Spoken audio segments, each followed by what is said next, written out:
So a stereotype is an idea that's held by a group of people and believed by a lot of people, but it's not based in fact, and it can often be oversimplified.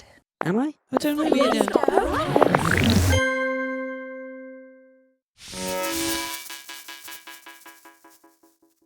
So what kind of stereotypes do you think exist around the LGBTQ community? I think there's loads and loads of stereotypes in the LGBT community. There's kind of the idea that all gay men, for instance, are all extremely camp or extremely feminine. And then there's the idea that all lesbians, for example, are extremely butch or masculine. And although that can be true, that's not always true. So I think the stereotype is kind of making an assumption that all people are like that based on this kind of idea that society has. Have you ever noticed any particular stereotypes that have kind of affected you, or you've picked up on them? Yes, absolutely. I mean, I think one that comes up over and over again is the idea that because I'm a gay man that I must be promiscuous.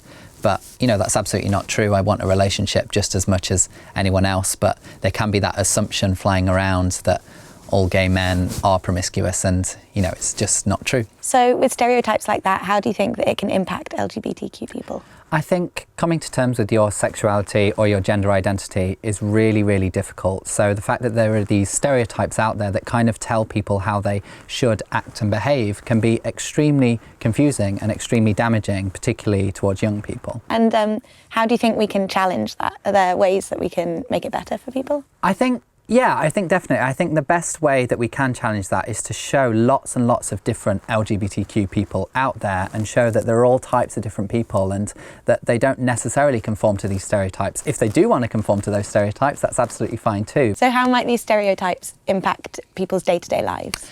Well, I think even the people with the best intentions sometimes can feed into these stereotypes. Like, you often hear things like, oh, you're a gay man, therefore you must be a great dancer, you must be great at shopping, you must be all of these things. And although it sounds relatively harmless, it really can have an impact on the way somebody feels about themselves or about the world around them. Do you think it puts a certain pressure to behave in that way? I think it definitely puts a certain pressure either to conform to that stereotype and behave in that way, or some people go completely against it and decide to go down the complete opposite end of the spectrum to kind of prove that, you know, just because there's this stereotype out there, it doesn't make that who I am. If we do hear these stereotypes kind of being thrown around, is there anything that people can do to counteract them? Yeah, definitely. I think one of the most important things you can do is actually acknowledge the stereotype and actually talk openly about it. For example, if somebody said to me, you know, you must be gay, so you must be an amazing dancer, I could make a joke about the fact that actually I'm a really, really bad dancer, like I'm actually terrible at dancing,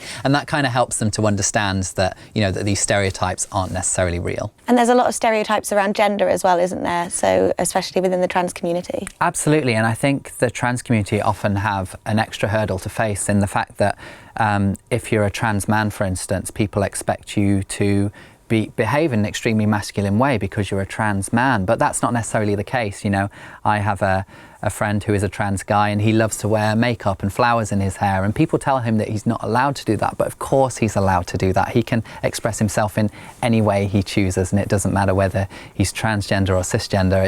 It's completely irrelevant. Sometimes it can be the people closest to you and the people that you might be wanting to come out to even, who do hold these ideas around stereotypes. Yeah. And I guess there can be quite a lot of difficulty there.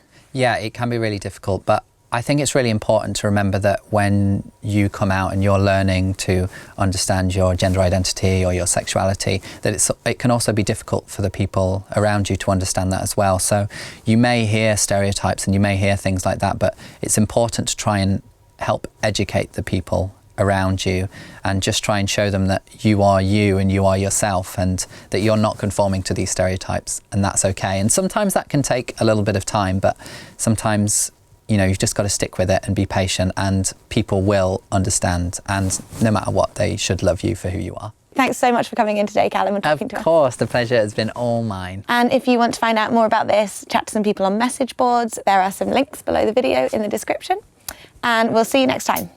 Bye. Bye.